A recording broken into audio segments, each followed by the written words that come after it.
You probably think cannibalism is some ancient, savage thing humans grew out of the moment we got smarter. That's not actually what happened. Some of the most cognitively advanced early humans on the planet were doing it, and somehow, despite no shared language, no internet, no global agreement of any kind, nearly every human culture on Earth arrived at the exact same rule: don't eat your own. That's strange. That's genuinely deeply strange when you actually sit with it. In 1899, in a cave in southern France, researchers found something that made them deeply uncomfortable. Human bones mixed in with deer bones, broken the exact same way, scattered across the exact same fire pit. For a long time, scientists tried to explain it away. Ritual practice, unusual burial customs, anything but the obvious answer. Eventually, the evidence got too specific, too repeated, too consistent across too many unrelated sites to keep explaining away. So here's the question this video is actually about. Why did cannibalism show up so often in the deep human past? Why did it eventually disappear almost everywhere? And what does the fact that we built one of our strongest taboos around it say about how human cooperation actually works? The honest answer involves a French cave that rewrote the textbooks, a hunger so severe entire expeditions turned on each other, a psychological trick your brain still uses today that your ancestors invented to survive exactly this problem, and an uncomfortable truth about how thin the line between civilization and survival can actually get. Let's start with what archaeologists actually found, because the scale of the evidence surprised even the researchers who found it.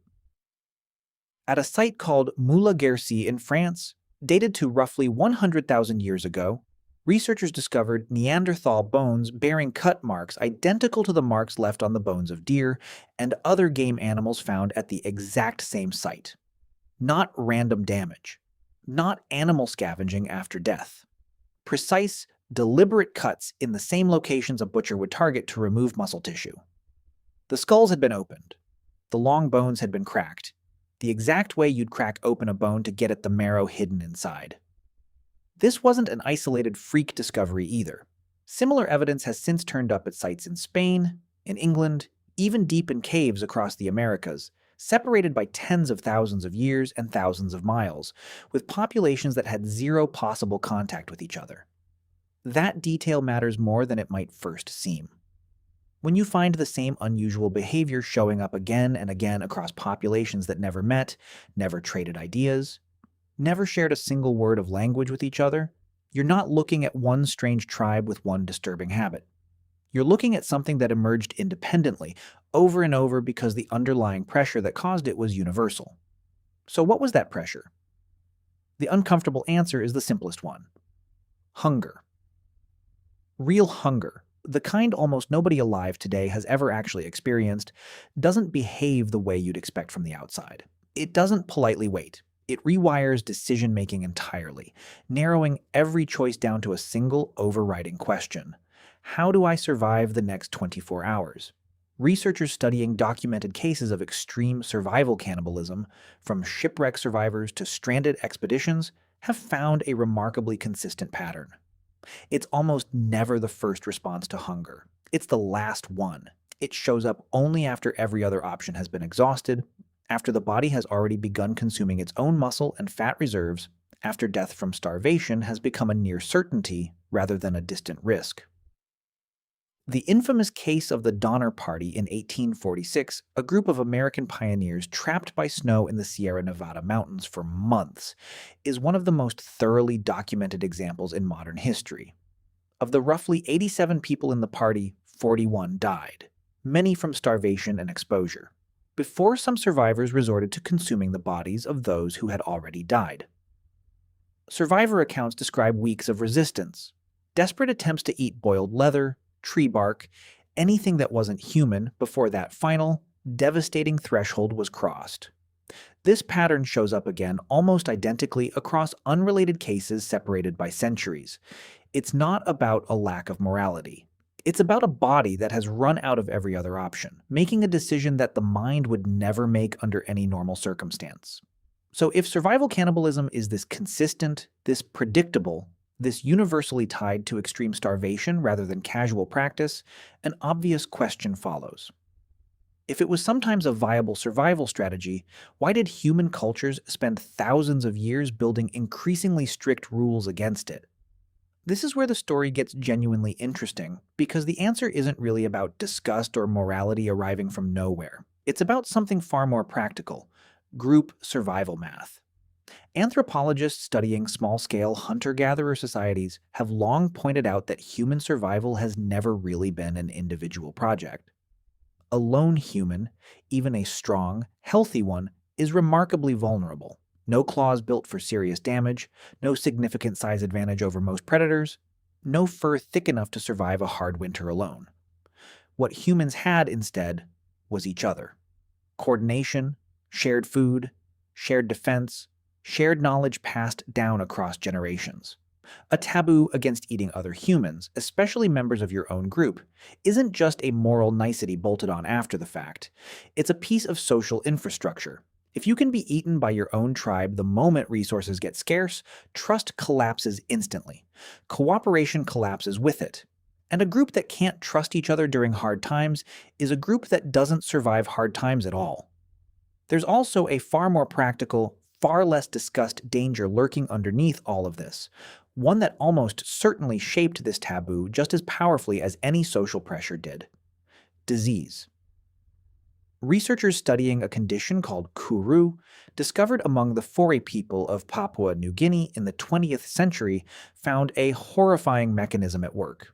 Kuru is caused by misfolded proteins called prions, the same category of pathogen responsible for mad cow disease, and it spreads specifically through the consumption of human brain tissue.